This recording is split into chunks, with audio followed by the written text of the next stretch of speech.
La ruina del pecador. Apocalipsis 21:8. Pero los cobardes e incrédulos, los abominables y homicidas, los fornicarios y hechiceros, los idólatras y todos los mentirosos tendrán su parte en el lago que arde con fuego y azufre, que es la muerte segunda. Cuando nosotros oímos la palabra herencia, es natural pensar en dinero, en casas, en bienes materiales, en un coche. Pensamos en tener ganancias, en riquezas, en recompensas. Lo cierto es que la palabra herencia, como tal, solo quiere decir transferencia. Estrictamente significa recibir por suerte. Viene de una palabra griega que es kleronomeo. ¿Qué significa esto? Recibir por suerte. Y pues ya luego en un sentido más general es poseer de alguien más, recibir algo como propio o obtener. Eso es lo que significa. Hace muchos años, en España, Miguel Blesa, un ciudadano de esa ciudad, de ese país, fue condenado por el gobierno español a 6 años de cárcel por tener fraudes con tarjetas de crédito, por sobresueldos en el Banco de Madrid. La responsabilidad penal de esas causas y el resto de procesos en los que él estaba inmerso se extinguieron con la muerte de Miguel. Él muere antes de recibir la sentencia. Pero la responsabilidad civil recayó sobre sus herederos. El caso de las tarjetas de crédito de estos plásticos ascendía a cerca de 12 millones de euros para pagar. Las personas, los hijos y los nietos de Miguel Blesa iban a pagar las deudas de su padre, de su abuelo. Y ahora podríamos decir de esta herencia. ¡Qué terrible herencia! Sin embargo, nuestro caso es similar. Adán, el primer hombre, nuestro padre espiritual y carnal, el padre de todos los seres humanos, pecó. Cuando él desobedece al Señor, él peca. Y a partir de ello él obtiene una deuda muy grande por su maldad, por su desobediencia. Ahora Adán ya está muerto. Él ya no está entre nosotros. Pero nosotros heredamos dicha deuda, la cual nos hace acreedores a la misma naturaleza carnal y pecaminosa que tenía Adán. Romanos 5:12 nos dice lo siguiente, dice: así que como el pecado entró en el mundo por un hombre y por el pecado la muerte, así la muerte pasó a todos los hombres por cuanto todos pecaron. Ahora podemos decir, como diríamos con Miguel Blesa, ¿verdad? Y con mayor énfasis todavía, ¡qué terrible herencia! Nosotros, como herederos de esa naturaleza pecaminosa, como herederos de ese pecado, no vamos a tener una vida llena de ganancias, sino de pérdidas. La persona que vive en pecado está condenada a una ruina espiritual. Y vamos a ver 3 aspectos de esa ruina espiritual en la cual se encuentra el hombre, que no solamente ha nacido en pecado, sino que vive en pecado. La primera de ellas es que la ruina espiritual viene por la pérdida de nuestros valores. Eclesiastés 9:18 nos dice: mejor es la sabiduría que las armas de guerra, pero un pecador destruye mucho bien. A veces nos hemos pasado nuestra vida formando cosas muy buenas, intentando hacer cosas agradables, pero como nos dice el versículo 18 de Eclesiastés 9, un pecador destruye mucho bien. Nosotros sabemos que todo lo bueno en nuestras vidas, todo lo que sea correcto y agradable, no proviene de nosotros mismos. Santiago 1:17 nos dice que toda buena dádiva y todo don perfecto desciende de lo alto, del Padre de las luces, en el cual no hay mudanza ni sombra de variación. Dios nos da las virtudes, talentos y dones que nosotros tenemos. Todo lo bueno desciende de Él y proviene de Él. Pero un pecado, sin importar cuál sea, así sea el más pequeño que usted pueda pensar, no puede, por mucho que lo intente, tener una relación con las virtudes y los dones que provienen de Dios. Según a los Corintios 6 nos dice qué comunión tienen las tinieblas con la luz, Cristo con Belial. ¿Qué comunión tienen? Ninguna. No importa cuánto lo intentemos. La codicia y el contentamiento jamás van a trabajar juntos. La mentira y la honestidad nunca van a poder sostener una charla amistosa. La fornicación, el adulterio, la lascivia, la inmundicia jamás van a poder ser dignas en la presencia de la pureza y de la santidad. La incredulidad y la fe no van a poder andar juntas. la hechicería y la idolatría no van a honrar al mismo Dios que la piedad. Cuando nosotros pecamos y vivimos en pecado, todos los valores y todas las virtudes que tenemos se pierden y estamos en una ruina espiritual.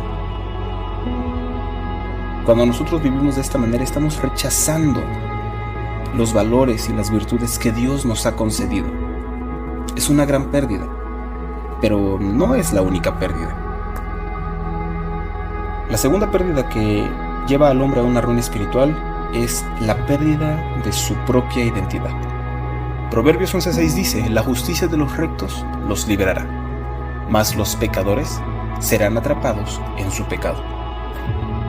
Aquel que practica el pecado pierde su identidad, deja de ser quien cree que es. No importa su nombre, no importa su edad, rango, títulos, logros, no importan los dones y talentos, no importa su raza, su religión, no importa. El pecado pone en igualdad de circunstancias a todos los seres humanos. El hombre que vive en pecado y no se arrepiente de ello es y siempre será un pecador. El pecado hiere, el pecado llega, mata al usuario, mata a la persona que practica el pecado, y en el lugar de él pone a un miserable, pone a un vil y común pecador. Es decir, por ejemplo, el pecado llega a mi vida y quien yo soy muere completamente, y en su lugar ponen a otra persona. Es como cuando a alguien se le moría una mascota, un pececito, y para no herir el sentimiento del niño, iba el papá y compraba otro en el acuario, en la tienda de animales, y lo ponía nuevamente en la pecera y todo estaba normal. Obviamente no era el mismo pez, era alguien que estaba suplantando ese lugar. Lo mismo sucede con nosotros. El pecado mata al hombre y simplemente surge de ahí un ser despreciable y vil que es un pecador. Y sí, yo entiendo, todos somos pecadores, pero una persona que vive en pecado sin arrepentirse pierde la identidad que él tiene. Ya no va a ser Juan, Pedro, Pablo, su nombre va a ser pecador. No va a ser más el ingeniero, el doctor, el profesor, no. Su título va a ser el pecador. Ya no va a ser más a ese joven, ese anciano, ese niño, el rico, el pobre, no. No va a ser más, es un señor morenito, es un señor blanco, no. Solamente va a seguir siendo el pecador. El pecado nos hace perder nuestra identidad, porque cuando llegábamos a ser buenas personas y caemos en un pecado grave, la gente deja de verte como el ingeniero López, el maestro Pérez, deja de verte como el hermano que siempre era fiel a la iglesia. Te vuelves simplemente el mentiroso, te vuelves el ladrón, te vuelves el adúltero. El pecado te roba todo, te roba tu misma identidad. Pierdes todo ello y nuestra vida se conduce a la ruina cuando practicamos y vivimos en pecado. Y por si no bastara la pérdida de nuestras virtudes y la pérdida de nuestra identidad, la persona que vive en pecado pierde también algo más. La siguiente pérdida es la pérdida de nuestro propósito. Y sin un propósito, una vida no tiene un objetivo y no tiene valor. Una vida sin propósito es una vida que no pesa y que no trasciende de ninguna manera. Romanos 1:21 dice: pues habiendo conocido a Dios, los hombres no le glorificaron como a Dios ni le dieron gracias, sino que se envanecieron en sus razonamientos y su necio corazón fue entenebrecido. El propósito del hombre cuando Dios lo creó era uno y solo uno. Isaías 43:7 nos lo revela, dice: para gloria mía los formé y los hice. No para gloria de ellos, no, para gloria mía, dice el Señor. Aquel que dice que vino a este mundo a ser feliz, solo a ser feliz, como ahora se genera ese discurso muchas veces de las nuevas generaciones. Yo vine a este mundo solamente a ser feliz, a cumplir mis deseos, a superarme a mí mismo, vine a trascender, vine a dejar huella. Esas personas no saben ni lo que dicen. Créeme que el propósito tuyo podrá estar entremezclado con muchas cosas, pero el propósito del hombre no es otro más que glorificar a su Hacedor y a su Señor, a Dios. Si tú piensas como estas personas que tú vienes solo a ser feliz, a cambiar el mundo, estás errado. Te has equivocado. No sabes cuál es tu objetivo y no sabes cuál es tu propósito. Y es por eso que muchas vidas son conducidas a la nada, porque no tienen un objetivo claro. Y a veces ese objetivo simplemente es un objetivo incorrecto.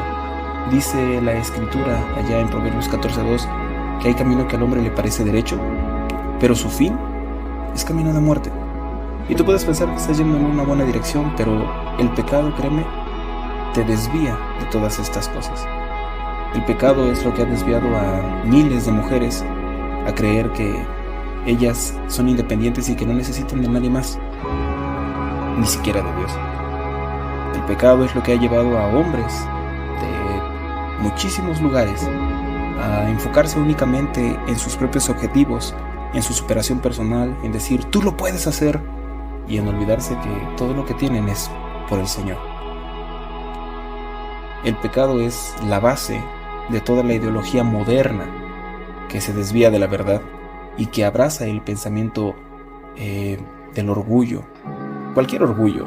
Orgullo en tu sexualidad, orgullo en tu forma de vivir, orgullo en tu dinero, orgullo en tu conocimiento, y todo ello nos aparta de Dios. El pecado no estaba considerado dentro del plan de Dios. El pecado no era parte, el pecado, entendámoslo, no es una creación de Dios. El pecado fue una decisión, y es una decisión de desobedecer a Dios por parte de su creación. Y el pecado, al no estar considerado dentro de los planes de Dios y no ser constituido parte de su voluntad, siempre provocará que aquellos que lo practiquen se desvíen del camino que Dios trazó.